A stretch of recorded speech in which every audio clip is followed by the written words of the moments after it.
Was that a burp or a cough you just did? I don't know. I don't think I want to know. I think it was both. Oh look, we're in the exact same place as we were last time, kind of. Oh my god, spooky! Spoopy! Spoops! How did we manage that? Through our dreams. Yeah. Hi everyone, I'm Chris. Hello, I'm not Chris. You're watching Doctor Who Review, and Happy Easter! Maybe really. I don't know when this is uploaded, but it's probably near Easter time in 2021. Yes. It's August 2022 for you, 2021 for us. Are you kidding? Is that where we're up to now? What, for them? Yeah. Yeah. Well, it will be. We're next year for them, if there is a next year. Oh God, let's not. I assume that by Easter Please. 2022 we're back in quarantine. I don't want to. After all the unvaccinated people ruin it for everyone and let the Delta variant spread and breed. Can we not talk about that? That's very depressing. Do you know what we should talk about instead? Yeah. Doctor Who, Planet of the Dead! Oh my God, okay. This was the Easter special that went out on April the 11th, 2009. It is significant in a couple of ways. It's the first special, a proper special of the modern era of Doctor Who that's not a Christmas special.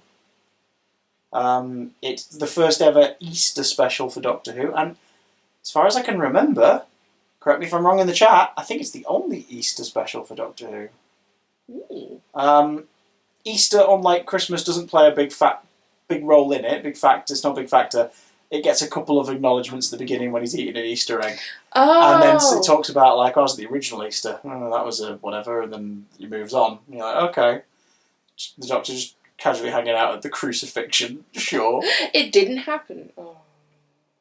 Well, Doctor Who has implied several times now that Jesus was a real bloke. Well, have you seen Red Dwarf? He was definitely real. No, because they meet the wrong guy, remember? I know they'd meet the wrong guy, but the that is a great episode, though. It is, but we're not here to talk about Red Dwarf. People don't give the Dave era of Red Dwarf enough credit. There are some cracking episodes in the Dave era. There really are. And Lemons, that one. One of them. Yeah. Fathers and Sons as well is amazing. The one where he gets smashed and gives himself his Father's Day present. Yes. Oh, it's brilliant. Are we going off tangent again? Yes, because we're talking about Planet of the Dead, which in our rewatch, not Chris was weirdly reluctant about watching, despite the fact she didn't watch it anyway. She was crocheting something the entire time. That is not a fact. Isn't it? No, that's a fact. Cool. So I'll summarise the plot while Muggins here thinks of several clever observations to make for the moment I've finished. Planet of the Dead features the Lady Christine D'Souza trying to steal a bloody old cup from... Is it bloody? I thought it was bloody rusty. Old cup. It's rusty. Bloody old cup. A chalice belonging to King Ethelstan from a museum in London. As she's getting away from the cops, she ends up on a bus, a double-decker bus, with the Doctor and several other passengers, which then goes through a bloody wormhole in a bridge, under a tunnel, under a bridge, that then takes them to a distant planet that's completely deserted. I mean, it's literally a desert. Prophecies of something riding on the wind, death coming to get them, means they've got a very limited time to find a way to get back through the portal, whilst UNIT back on Earth are also dealing with either sealing it up or helping them as best they can. So essentially, it's we're stranded somewhere, we've got to leave before we get killed, and also, you're a cat burglar? Okay. It's and I'm going to say it, how long is it? For a 60-minute special, for an hour-long episode, it sounds more like the plot of an average 45-minute episode. However, I think after rewatching it, had it been an average episode of one of the series, I think it would have felt rushed. I think it needs the hour to tell its story, which seems like a very bare-bones story, but what makes this work for me is a lot of character moments. This one thrives off of its weird little quiet scenes. And it gets to showcase, like you said with the next Doctor, David Tennant in the role being very doctory. I think this is the last story where he's not a prick. Do you know what I mean? No. Well, you know what I mean? Like the 10th Doctor is very self-absorbed in some respects. Like he's still a hero. He's still like the character we've known for the past 3 bloody years of this marathon. but he's also the dashing hero-y character who, like, is so absorbed in his own, like, wonderfulness that he disregards Martha's feelings without realising it. You know, is surprised to find out that he has sort of turned people into weapons, unquote. You know what I mean? Like, he just is like, oh, okay. And in the next story, they really capitalise on that. Because the next story is the turning point for him at the conclusion, at the end of the Waters of Mars. Here, he's just the most reassuring dude ever who's just trying to get people out of a jam. Yeah. It carries on that theme that's been so wonderfully done, the whole the whole idea that the Doctor finds everyone important. There isn't anyone who is unimportant when it comes to saving lives. He could be very dismissive and be like, "I'll bugger off" to people while he's trying to get stuff sorted, but he doesn't think they're not important. His scene in this, on the bus, where he's trying to calm down a bunch of, earthbound individuals who've just been teleported, to a random planet. Yeah. Including Angela Whittaker, Nathan, Carmen, Lou, Barclay, and the poor unfortunate bus driver. It's after the bus driver's gone. They're all panicking, and he just basically talks to them and is like, right, where were you going? I think that's really nice. I love that scene. Yeah, I love it so much. And so this was co-written by Gareth Roberts and Russell T Davies, and that feels like a very Russell scene to me in terms of just the, this is the same Doctor who, like, Father's Day, Paul Cornell, but like Father's Day in the church that says to the couple and stuff, and it's like, so how did you first meet, this, that, the other, and he's like, well, it doesn't matter about us, we're not important. He's like, who says you're not important? It's like, that's, you two meet each other like 2 a.m, drunk outside of a pub. Like, that is the best kind of thing ever. Like, there's nothing more important than that.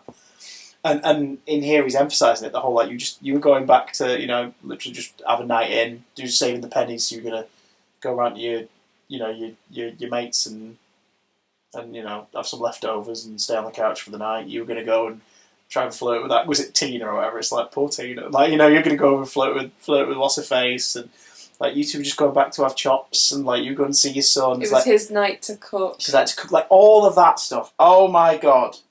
Carmen and Lou, in particular, are a wonderful little addition. They are so, so good. I love their dynamic. We never get a full explanation for it, but Carmen is psychic. And we've met psychic characters in the show before, people who have premonitions. And not just in the modern run. In the classic run, we have met people who have, like, sort of psychic abilities.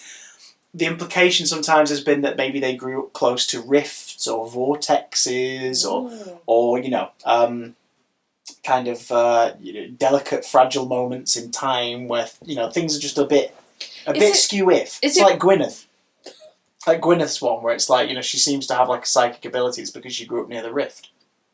So, go on, you're saying. I was going to say, is there a character that their parents had something to do with the Doctor or an event like that, and it was kind of, that ability was kind of passed down to them? Not psychic, but River Song. River Song is conceived on the TARDIS, which is why she has partial regeneration. We'll get to that when we get to it. Yeah. I like A Good Man Goes to War. Anyway, point is, so that stuff's great, and the cast are absolutely wonderful. I think everyone does a great job. Even Keith Parry, as the very brief bus driver, sells the point of it, being like, "Oh, we'll just go back through. Come on, then." And you're like, "Oh, for God's sake, it's going to go horribly wrong." Nothing's going to go wrong. And he reappears as a freaking skeleton on the other side, because the only reason they survived this wormhole is because they were in the bus, and the bus is knackered. Put a point in that. We'll get back to it. So yeah, they have to repair. They're going to repair the bus and basically like reverse it through, essentially, like break off the seats and create like a track for the bus to go on. They need to fix the engine. And we get the interesting stuff with the Doctor and Lady Christine. The Doctor's obviously quite surprised by how she's taking charge, and she's quite surprised by, hang on, he knows a bit more than he's letting on. They go off to find components. They end up meeting what are they called now? I always get the name wrong. They are called Tritivores. So they meet two tritivores, Sorvin and Pregat, who are basically flymen. They're flies in jumpsuits. They're the fly that's not played by Vincent Price in The Fly, carrying on this sort of tradition this modern era has of, the alien. Yeah, just it's an animal in a suit. Do you know what I mean? Like, it's a rhino. Or a couple series of Sarah Jane from now. Oh, it's just vultures in robes. Why not? Why not? And I kind of love that. Pig slaves. Like, I love it. It works. It does. It works, and it works really well. And the tritivores are a really fun sort of creepy monster, and I love the fact that the Doctor's without his TARDIS, so he is just translating, like, what they're saying. And it's like, that's kind of interesting. So we get to see it from that perspective of them being like, and him understanding them. That's and having to explain it to Christina. I don't think we've ever seen that before. Have we? A few times here and there, but not like a whole story of it. Like, well, the Jadoo moment doesn't count because that's clearly just like, can I do a thing? Row, blow, go, row. Yeah, sure, why not? It's so dumb. So yeah, do they even name them? What's the threat? What is the actual threat? The thing that's opened up a wormhole and is going to get them. So they see in the distance that there's a sandstorm coming, and they don't have a name. I've just looked it up. They don't have a name. So go on. And Carmen is, she can sense that something's coming, something bad's coming. It's coming on the wind. What? Death. Yeah. Like, so everyone's like, a sandstorm. It's going to completely destroy everything. It's going to rip straight through the boats. It's like, that's partially true. Yeah, but it turns out that it's not a sandstorm. It is a swarm. A swarm. A sandswarm of Robert creature things. Robert? Yeah, they're metal, aren't they? Why did you say Robert? Oh, robots. All right. Yeah. Well, no, they've got a metal exoskeleton. They're metal rays. They're metal rays. They're giant stingrays with teeth. Yeah. And they eat everything. So the planet that they're on turns out that what are they called again? The Tritivores. Tritivores. This is their planet. The Doctor. No, it's not their planet. They were visiting. Their ship got hit by the storm on the way down. But I thought it was their planet. No, it's not their planet because they don't know what's going on either. They're confused. So this is why you're supposed to pay attention when you watch it. But it's very boring. It's very boring. It's not their planet. Their ship. It was a planet that had a civilization on it. Okay? Yes, because the Doctor can taste it. The Tritivores traded with them, so these guys were coming down there to visit them, and they got hit by the storm because that's why there's a couple of the rays in their engine, because they got sucked into the engine basically. That explains that. And that's why they crashed. Because the swarm are zooming around the planet super fast to travel to the next one. They zoom around, the friction and whatnot and everything creates a wormhole, and then they leap through it to another world. Because what do they do when they get to each world? Eat everything. Yeah. And as you were saying, he tasted what in the sand? Everything. Yeah. This weirdly odd, cutesy-looking story of we're having a jolly filming in Dubai, and isn't this all sweet, and la la la, is called Planet of the Dead because the sand is literally it's the leftover remains of dust and feces and waste of these stingrays, of all the people, buildings, surfaces, life that they've devoured and just shit what out are you everywhere. Say? Lights? I mean, sure. Lamps, that's dishes. So that's two species in this story Cushions. where poo is a big part of their life cycle. Because this planet's like this, because it's basically the poo of the stingrays. And the Tritivores trade with the different planets because their species survives off of waste. So, this species, they obviously have a deal with this city or whatever. They were coming down to collect their usual whatever, and because the Tritivore, well, that's what they do. Yeah. Imagine that, take all of the rubbish off of the planet, and that's rubbish. That's oh, bless you. Bless you. You think it's just rubbish? Bless you. What? That's not what he implies. What do flies eat? Ooh. Yes. That's what they've come to take. No, I know, but I was trying to be nice about it. But he is... Right, they're getting all the rubbish and the shit. You don't have to swear. Well, I did, because obviously I seemed stupid and didn't know what you meant. Okay, so anyway, how good would that be if, Oh, it's great. It would take away, like, the pollution. The Transformers are clearly, like, a very well-developed technological species. I imagine the arrangement is great for everyone involved. They get to take food stocks onto their planet, and they probably provide these guys with really cool tech or upgrades or whatever. Upgrade. That'd be amazing. No, but wouldn't that be amazing if, like, at the end of every week, if we all had, like, a chemical toilets, like a chemical toilet system in our house, and every week some alien flies just came down in their shit. We're like, right, we'll change that out for you. Here's the new one. By the way, here's an upgrade to your phone. There you go. You can call Spain now at no extra cost. Anyway, see you later. Bye. Why would I? Oh, you're right. Here you go. Just going to collect all your poo. By the way, you remember you're having an issue with the charge socket? Fixed it for you. Anyway, see you next week. Bye. Thanks for the poo. Thanks for the shite. But it's an interesting idea because it's like, why not? Like, any aliens out there? Come on now. And the Tritonal, we've got lots of it. The Tritonal like creature effects look really cool. They're simple. They've got the little mandibles moving around. The two of them, considering we don't ever hear them speak properly or get to know them, look at a personal level, we get the sense that they care about the crew and people that used to live here, that used to deal with, and they're like really sad about what's happened to the point where they're like, right, it's got to be you two. You've done something. Before they figure out the mystery with the Doctor and Lady Christina. Yeah. And then when they both die, it's really sad. It's like, God damn it, no! Why did they have to die? Let's talk about the Lady Christina D'Souza a bit. Michelle Ryan. Really hot property at this point in time. Bionic Woman was about to kick off. Like, she was really known around the UK for EastEnders and her other roles. I don't hate the Lady Christina. And I'll tell ye for why. Because thematically, she is this ridiculous, like, cheesy, Lara Croft-esque kind of Catwoman figure that is there to make you feel that the story is going to be one thing. And then it isn't that. She's kind of there to subvert you a bit. Do you know what I mean? Mm. The story starts and you're like, oh, we're on for a romp. And then you learn that you're on a planet of 1 billion corpses.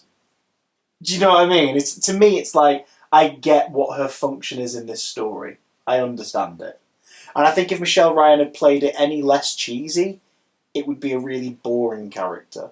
Instead, it's a character that you either go, okay, that's kind of fun, she's having fun, I'm enjoying this, or that's a bit annoying. But that's better than, she's there, I guess. Do you know what I mean? I would rather a thing be polarising than boring. And I think she does a good job. Plus, it's a really cool image at the end that she basically Robin Hoods it out of there on a flying double-decker bus. That is a cool image. And also by the end of it, I'm like, I would happily have you stay on as a companion for a story or two. Like, you two have really interesting chemistry. Did you have to kiss, though? I found that weird.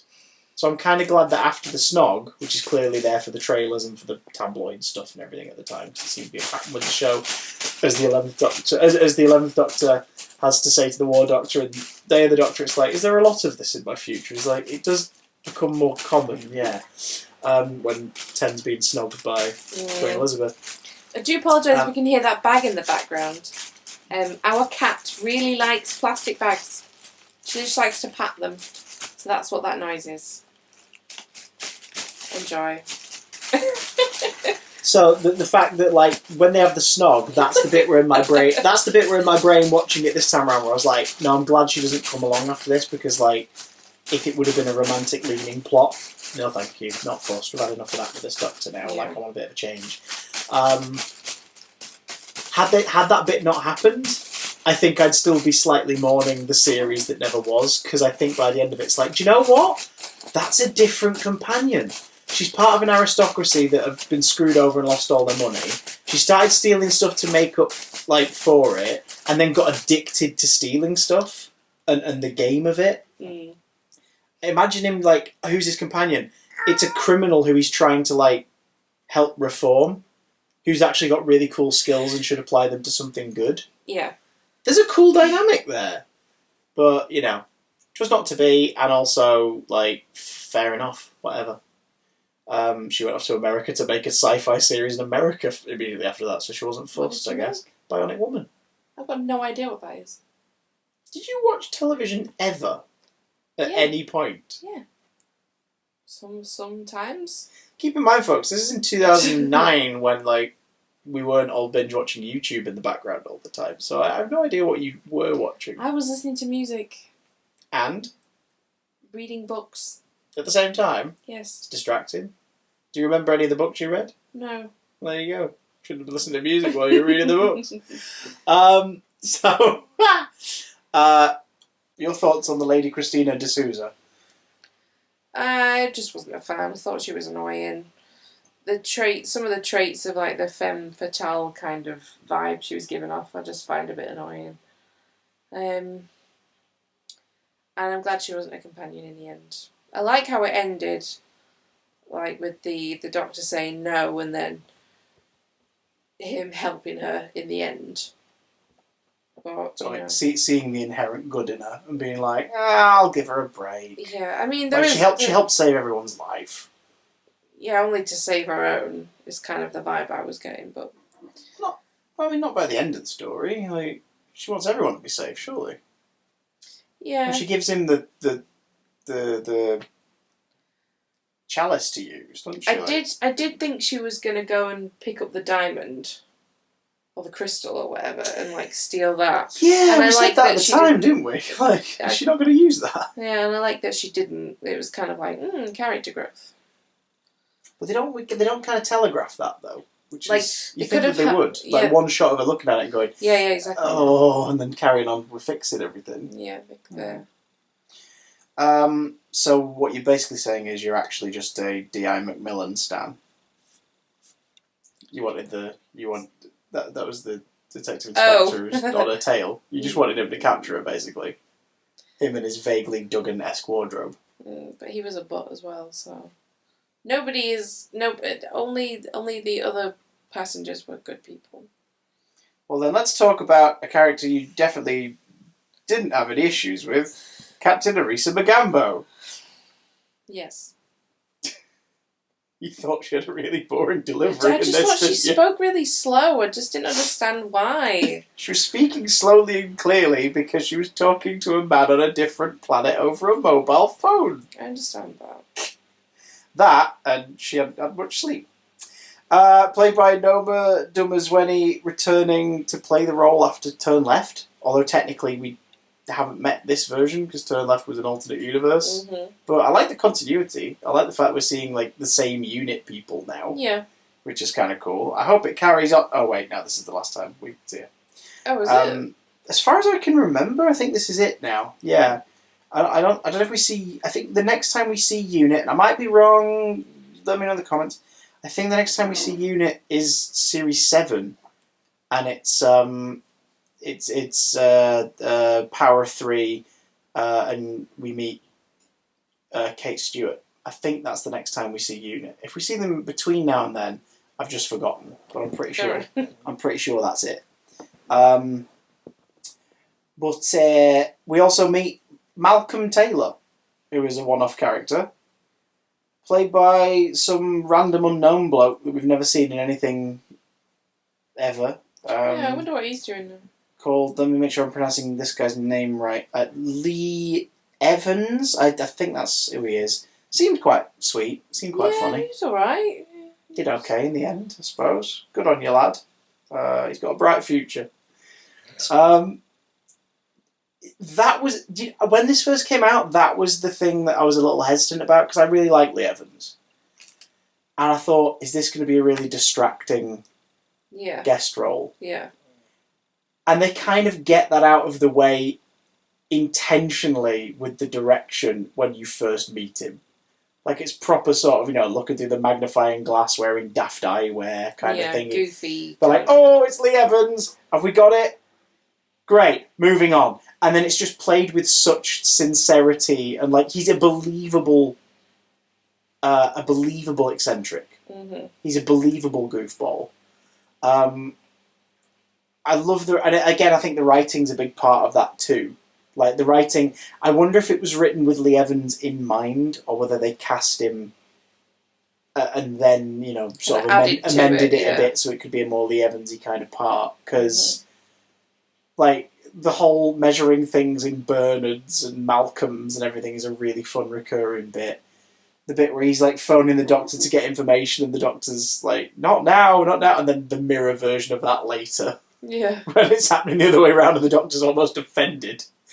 Like he's not being spoken to over the phone. That's really fun. And I love the, you know, I love you bit at the end. Because what he plays so well is when he's first introduced is, he's referred to as one of UNIT's scientific advisors. He's one of their top scientific advisors. That implies that UNIT has a department of scientific advisors. The last time we saw the scientific advisor department at UNIT, it was one person, and it was the Doctor.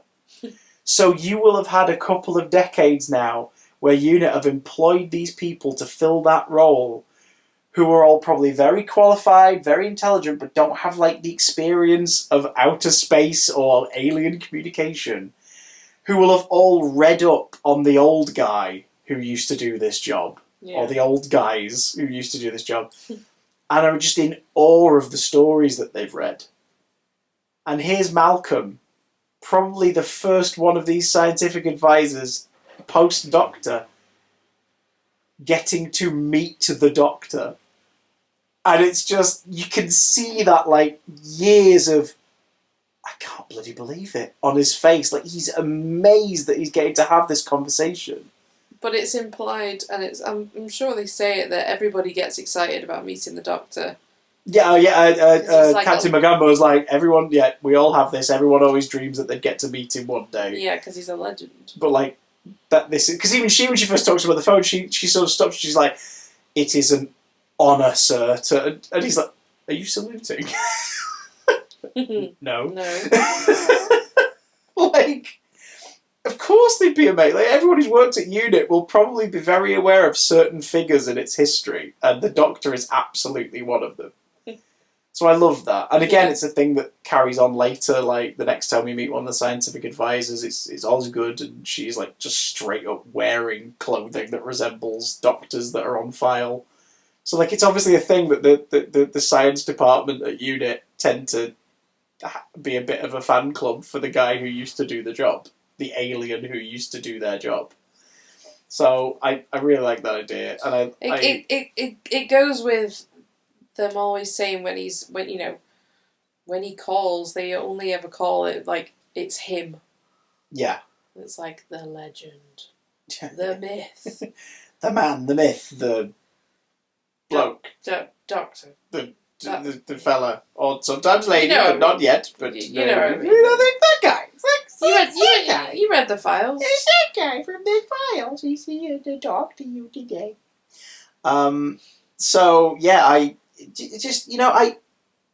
don't hate Planet of the Dead. It ain't my go back to. It isn't a story where I'm like, oh my god, let's watch Planet of the Dead. But like, my feeling with this one isn't when we get to it in a box set like this. My feeling isn't, oh right, yeah, this one. It was before this viewing. This viewing made me realise, do you know what, actually I do quite like this one. I do like it. I think I just locked it away the same way that everyone kind of locks away some stories, like, you know, like Love and Monsters and Fear and stuff, where you kind of go, it's just not my fave. So as time goes by, you go, oh, I don't think I liked that one. The key part of the sentence being, I don't think that I liked that one. Yeah. Not, I don't like that one. Mm-hmm. And I'd advise anyone else who feels the same, personally, I'd advise anyone else who feels the same, go check it out again. I think this is a really fun hour of telly. It's a nice bit of light nonsense before things get darker with the next story, which is very nicely foreshadowed in this by Carmen. Like, before she leaves, giving him the prophecy, the thing she's heard in her head, he will knock 4 times. Your song is ending, calling back to the Ood from last series. Yeah. That creeps me out. How about you? I have a feeling you're less favourable to this story overall. It's not as bad as I remembered, but I don't know. You could say that about a Wax. Do you know what I mean? Like, it's not as bad as I remembered it being the first time. I mean, you had your second vaccination shot today, and like it's not as bad as I remembered. But 3 hours later, you're like, "Oh God, my arm's hurting now." It's get vaccinated, guys. Yeah. I mean, you should be vaccinated. If you're watching this and you haven't already, know that we are judging you. Get your booster. Yeah, it's just kind of boring, really. I think. Fair enough. Just the. I don't know. Just don't find it as interesting. The Doctor's very good in it. He's very Doctor in it. I like that you see all the goodness of him. You know, like you say, calming down the passengers and translating the for the fly guys, and doing the weird thing of tasting the ground. It's just something that he likes to do. It's weird. He just licks stuff a lot, doesn't he? Does, yeah. A bit creepy. It is. Well, I mean, it creepy. has a purpose, it's creepy. But, it's flat out creepy. There's no excusing it. So yeah, I like the Doctor in it. I like the other passengers. So yeah, not as bad as I remembered, but it's not one I'd go back to. But Daniel Kaluuya's in it though. He is, and he's funny. So it should be a 10 out of 10 instantly. Thank you very much. Well, it's not. He does get some great delivery though, doesn't he? Yeah. He really does. And this is around the time. I mean, we when we were watching this back in 2009, we were both aware of him because we've both been watching Psycho. Psychoville, yeah. So I was like, yay, Daniel Kaluuya. And it's one of those sort of like Andrew Garfield in Series 3, it's one of those cool guest appearances, like Kerry Mulligan, where like you watch it now and you go, oh my God, it's such and such. Because it's just like... Look at where they are now. You don't expect to see them show up in it. And there they are. Planet of the Dead. Is it a planet of the... I'm bored so I'm going to bed for you? Or is it planet of the... It's not that bad. Good one. Thanks. I'm very available and I wonder why. Let us know in the comments down below. We will see you next time, not for the Waters of Mars, but for... Can you remember what we're watching next? The Wedding of Sarah Jane Smith. Oh! Get your SJA box sets out, you buggers. Or BritBox. It's on there for a bit. That's next time. I'm going to get up now, but I don't want to move because the dog's asleep on my leg. Wake up, Min. There we go. I could edit this out, but I'm not going to because the dog... She's part of the family and she would contribute to these conversations if she could form words.